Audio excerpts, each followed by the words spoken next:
On an English farm one night, the animals gather in secret to hear an old boar dying of age share a dream. In his dream, he says the humans are gone, and the animals run the farm themselves. No whips, no slaughterhouse, no master stealing the fruit of their work.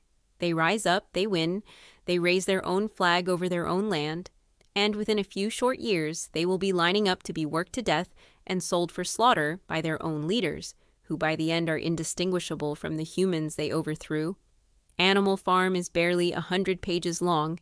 It reads like a children's fable about talking pigs, and it is one of the most devastating political books ever written because it shows you, step by patient step, exactly how a dream of freedom curdles into a nightmare. The old boar is Old Major, and his dream lights the fuse. Soon after he dies, the animals drive out their drunken, neglectful farmer, Mr. Jones, and take Manor Farm for themselves. They rename it Animal Farm. They paint their principles on the barn wall. 7 commandments, the heart of them being that all animals are equal and that whatever walks on 2 legs is an enemy. For a brief, glorious season, it works. The animals bring in the harvest themselves. They sing their anthem, they believe. And leading them are the cleverest animals on the farm, the pigs, and above all 2 of them, Snowball, an energetic idealist full of plans, and Napoleon, quiet and watchful, and hungry for something other than the common good. Orwell wrote it as a precise allegory of the Russian Revolution. Old Major is the spark of the ideal. Napoleon is Stalin. Snowball is the rival who gets purged.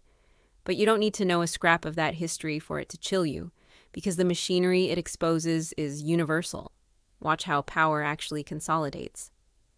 First, Napoleon raises a litter of puppies in secret, and when they're grown into savage dogs, he uses them to drive Snowball off the farm and blame him for everything that ever goes wrong. Then comes the pig Squealer, the smooth-talking propagandist who can, as the other animals marvel, turn black into white, explaining away every broken promise, rewriting every memory, insisting the animals misremember what they plainly saw. Slowly, the pigs move into the farmhouse. They start sleeping in beds, they start drinking, and every time the commandment on the wall has quietly, overnight, been altered to allow it. The genius and the agony of the book is watching the ordinary animals be betrayed while barely noticing. And the one who breaks your heart is Boxer, the enormous carthorse, the strongest, kindest, most loyal creature on the farm, whose answer to every hardship is just 2 mottos: I will work harder, and Napoleon is always right. Boxer pours his whole magnificent strength into building the farm, hauling stone until his body gives out. And when at last he collapses, used up, worked to death in the service of the revolution, the pigs sell him to the knacker, the man who will slaughter him and boil him down for glue, and use the money to buy themselves whiskey. Squealer, of course, arrives to explain tearfully that Boxer actually died peacefully in hospital. It is the most quietly enraging scene in the book because it's the story of every worker who gave everything to a cause that discarded them the moment they stopped being useful. By the end, the transformation is complete. The pigs walk on 2 legs, they carry whips, they wear clothes, and shake hands with the human farmers they once swore to destroy. The 7 commandments have all been scraped away and replaced with a single line, and it is one of the most famous sentences in modern literature. All animals are equal, but some animals are more equal than others. And in the final image, the other animals press their faces to the farmhouse window and look from pig to man and from man to pig and find they can no longer tell which is which. The revolution has come full circle. The masters have simply changed their names.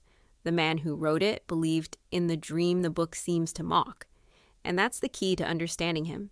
George Orwell, born Eric Blair, was a committed democratic socialist who had gone to Spain and been shot through the throat fighting fascism.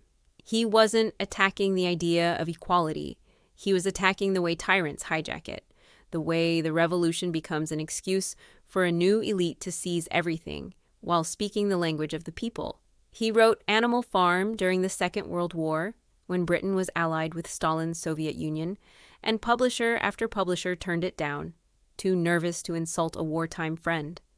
When it finally appeared in 1945, it made him famous, and he followed it 4 years later with 1984. So read it because you can finish it in a single sitting, and you will never again hear a leader promise a glorious new dawn without a small, useful shiver of doubt. Read it for Boxer, and for every real person who has ever been told to work harder for a cause that was busy betraying them. And read it because its warning has no expiry date. Every generation produces someone who will paint fine words on the barn wall and then quietly, in the night, change them.